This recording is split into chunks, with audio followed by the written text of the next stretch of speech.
Tadi kita sudah dengarkan dari tim Prabowo Hatta ya soal peningkatan kualitas guru, kemudian juga meningkatkan tunjangan. Nah, bagaimana Anda melihat ini, cukup nggak dengan segitu aja? Kalau soal tunjangan ini kan kita ini nggak bisa ngawur misalnya mikir tunjangan. 4 juta itu kelihatannya kalau dibunyikan besar, tapi itu ada aturannya sendiri dalam undang-undang guru dan dosen itu sudah diatur 1 kali misalnya gaji pokok. Nah itu artinya kan nggak bisa misalnya naikin asal naikin begitu saja. Itu yang pertama. Yang kedua, ada rasionalisasinya Pak ketika muncul 4 juta. Saya jelaskan dulu bahwa kunci utama di dalam upaya untuk memastikan bahwa proses pendidikan ini berlangsung baik itu tadi sudah disampaikan juga.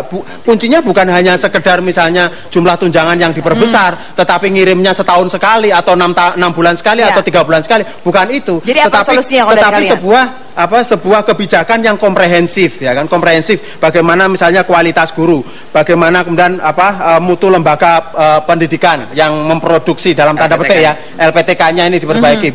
Sekolah guru istilahnya ini harus menjadi profesi guru harus menjadi profesi yang favorit lah, yang misalnya nggak boleh kalah misalnya dengan fakultas kedokteran, dengan fakultas-fakultas yang lain. Ini kan menjadi penting. Jadi harus dibangun pride, bukan hanya sekedar soal gaji. Kalau soal gaji kita pasti juga akan meningkatkan itu sesuai dengan ketentuan peraturan perundang-undangan. Dan yang penting, yang kalau bicara soal gaji dan penghasilan itu, yang paling nggak jelas selama ini justru guru honorer, guru bantu itu nggak jumlahnya besar, ya kan? Ini yang harus memperoleh komitmen juga. Mungkin gitu. Saya ingatkan lagi pada saat saya menjadi ketua Panja Guru Honorer, ingat ya Ming ya, kita mencoba untuk 2 pendekatan. Pendekatan satu nggak bisa semua diangkat jadi PNS kan. Nah, kesejahteraan yang kita lakukan. Ini yang belum keluar mungkin. Tapi tadi Pura ini bilang mau angkat jadi PNS, sementara Anda bilang nggak bisa katanya. Ini yang sudah terjadi.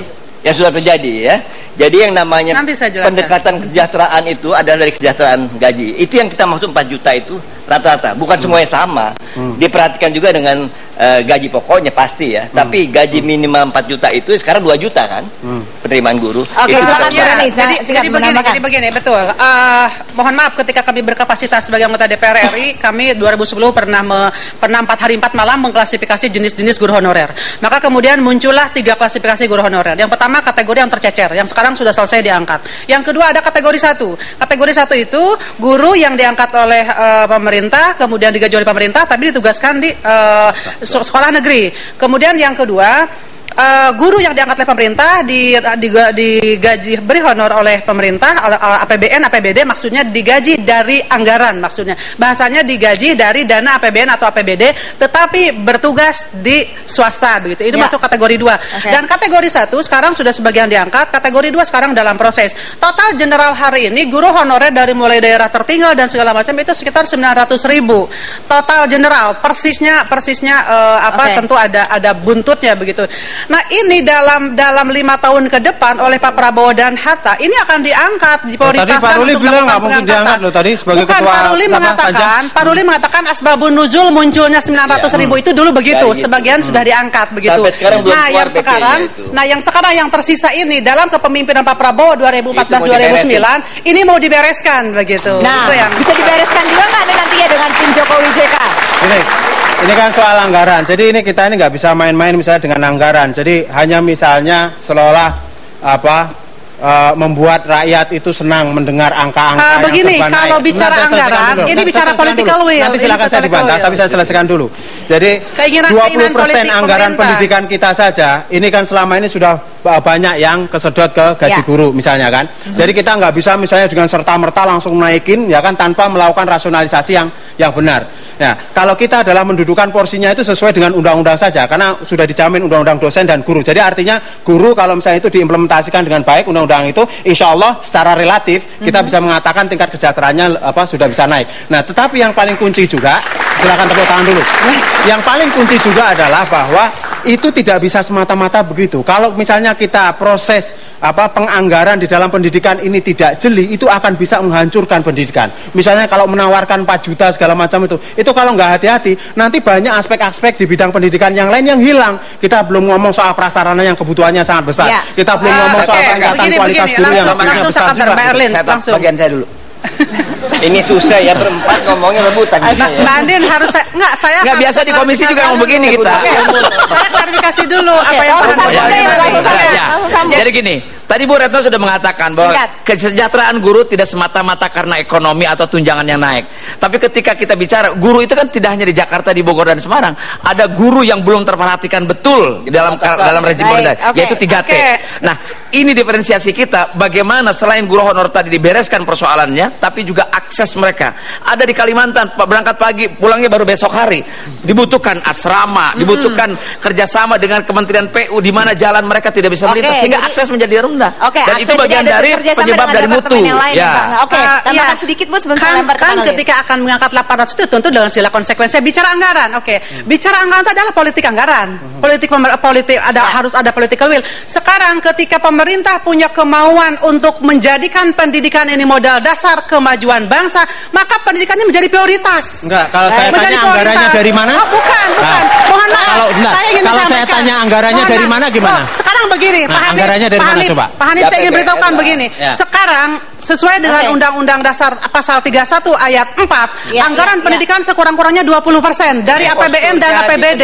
Sekarang ini kan posturnya ada dari sini ada ya hampir 238 ditransfer ke daerah, salah satunya untuk DAU gitu ya. Kemudian ada 132 triliun itu dikelola oleh pusat. Kalau kita memprioritaskan pendidikan, maka tidak hanya 20%, ada pos-pos anggaran dari kementerian yang lain diprioritaskan untuk pendidikan.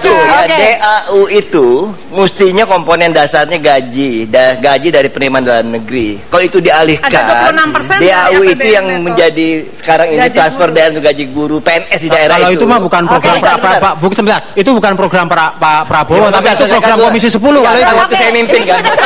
Waktu saya mimpin. Andin, sebentar. Ya, saya hanya ingin mengelaborasi saja satu. Yang disampaikan Bu Reni dan Pak Ruli itu adalah kasus pendidikan saat ini. Yang kita bicarakan yang akan datang. Ya, justru akan datang. Fakta hari ini yang akan kita perbaiki di masa akan datang. Begitu.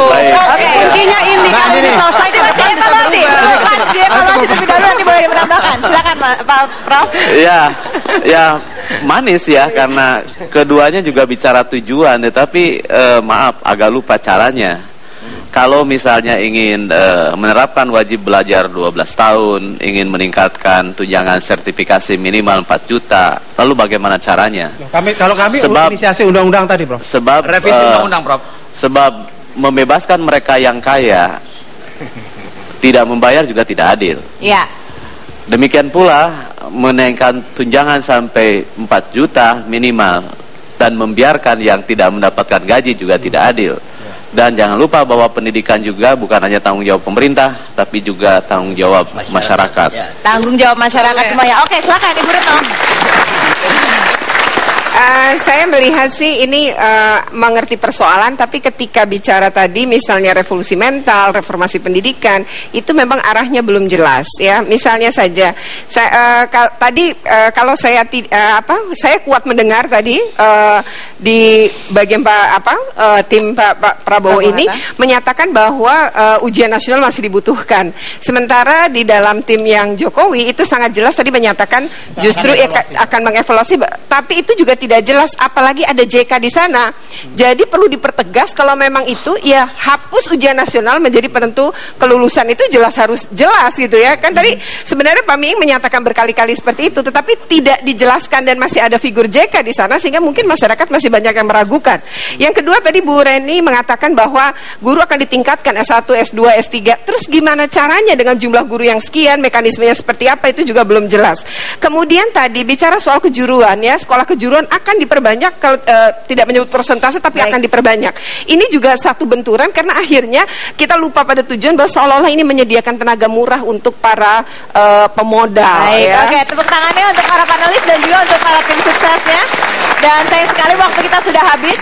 Kita tidak bisa mendengarkan lagi nih rapat dengar pendapat yang ada di Komisi 10 saat ini. Waktu kita sudah cukup untuk membahas saja. Tapi jangan direkam. Tapi semoga ke depannya kita memiliki tenaga pengajar yang juga merupakan pendidik yang berkualitas, dan sehingga kita memiliki guru-guru intelektual yang bisa membentuk generasi penerus bangsa. Terima kasih atas kebersamaan Anda. Salam lawan bicara, bukan hanya sekedar debat, tapi adu argumentasi yang bermartabat.